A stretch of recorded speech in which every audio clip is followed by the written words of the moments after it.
ชื่อบางส่วนจะนี่ละ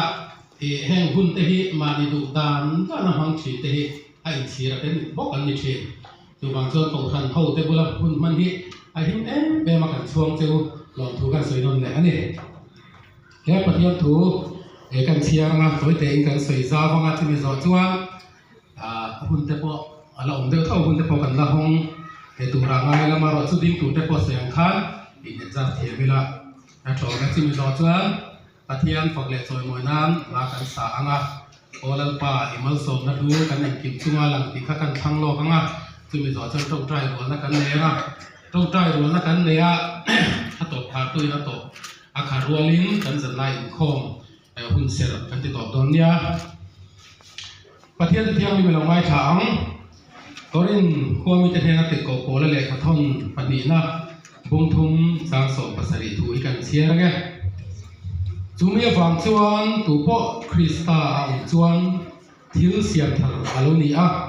ทิลลุยแต่ชูอารมณ์ตาง่ายแต่อารมณ์ทาร์ตาอากุยโมเล่ไหมจานี่ละเขาพันเขาเตะปฏิญาณช่วยในอินกลุ่มสังที่สมทิปังอาจันวาริขาอัตวินหุ่นจันปังอากลุ่มสังที่สมทิปังอาเดซบาร์ที่สมทุ่มประคัดกลุ่มทาร์กลุ่มอัฐารลงนั้นมิลิเกตเตเสียนี่ต่ออามาสายเขาพันเขาเตะปฏิญาณช่วยนั่นแหละองคุยนะมิโซสัสไซตี้มุ่งถูกจังทีนะจูกลุ่มทาร์ทุเตียงมิโซเตะกันในทีนะการที่ติดชาโลเตจะมีชุดกสินต่อกลุ่มทาร์ชวนมิโซเตะอินเตียมนั่นสักนะนำกันนี่แต่ปนกันเรื่องทีนั่นเองอามาเราช่วยให้ไล่ให้กันสวยป่วยหัวตุไล่ชิ้นเล่ไม่ตีเหจานี่ละกันสวยดูว่าจานี่ละกบสุไล่ชวนกันสวยป่วยหัวตุไล่ดูว่าที่ชวนกลุ่มทาร์อาเราเข็นโดนเฮียนมีฟิล์มเตะก็หมดตีเรียวเฮียนกันสาหัวอ่ะบ่อย่างเงี้ยกันหินลุงไอ้ตัวนั้นเตะพวกที่ทาร์เฮียนกันง่ายกันรวดทีนะกลุ่มเล่นดาร์ดังละมามีฟิล์มกลุ่มดังละมาก็อัตลาไงตายอัตเลวเราทาร์ตาอาป่วยหมดแล้วไหมจานี่ละเฮียนนี่ละเฮียนกันสวยป่วยหมดตัวจุจานี่ละกูทันเข้าเราคัลคอมเตะเองวางละกูทันเข้าอินโฟคอมนักการทิ้งเงี้ยกันนี่กันติดชวนปัทยันรองบอลกันเนี่ยคริสตาในตู้กันนี่ดีจานี่ละยังเตลอามาเราช่วยจานี่ละยังติดโอโก้และที่ไรอาศัยยังลุยกันมันเล็กกับทิลชาโลกันตีเตกันสีตีเทน่าตัวระเบิดหุ่นกันมันเฮอาหิมเบรนี่เรียวลูกหาน่าตัวดังแรงที่อมเราทุ่งกัวนูเล่ป้ากันตู้กันฟ้าที่เนี่ยหิมตะกันเลยตัวคริสตาฟักหุ่นมันเฮอาหิมเบรนี่ตีเฮกันเทียนกันอาบุยโมหินกันเทียน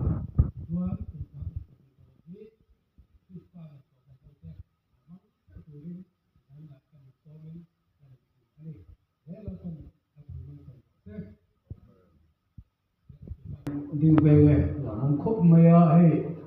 เสด็จว่าก็ให้จักรวาลที่หลายสิ่งเพื่อที่รวมก็ที่ว่าหรือว่ามาเราจะโกหกแต่จีก็เจริญรวมก็ที่ช่องตัดนี้ที่เดี๋ยวเราจะมีสัญญาณแต่ตัวด้านนั้นข้างตลาดทานคุณสร้างให้สมดีเด็กฟัง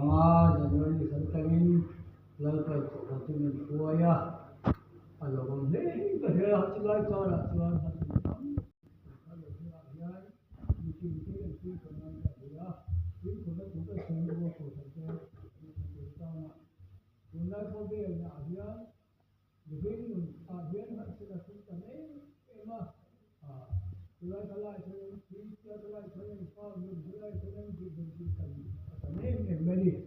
ช่วงบ่อยนั่นคือสิ่งที่เราต้องมีนั่นที่การช่วยเหลือคนอื่นแบบนี้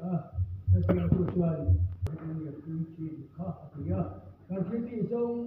มันเนี่ยคุยก็เป็นคนอย่างนี้ตัวเรานี่จะไม่มาชวนแต่ชวนนู่นแล้วเป็นขัดดูนะเพราะยังว่ามันการช่วยที่ส่งข้าแล้วถ้าเราเล่นมาเชื่อคนนี้จันทร์วันศุกร์นี่แหละพอดูกันแล้วตัวสุขวันแล้วพอดูกันแล้วมันจะเรียนโอ้โหมันเป็นบทเสียสุดที่เราได้ดูเจอโอ้โหมันเป็นสอนกันเราจะไปเที่ยวดิแล้วก็มีสอนเจอเสีย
กันซื้อมาช่วงกันช่วงเช้าอีกตัวกันซื้อตากันค้าส่งปฏิบัติเราเดิมอีกเป็นอัดทดสอบการไล่ละเสื้อให้ไล่ให้กันยุ่งคงเลี้ยงอ่ะหาเล่นตัวนี้ตัวให้ไล่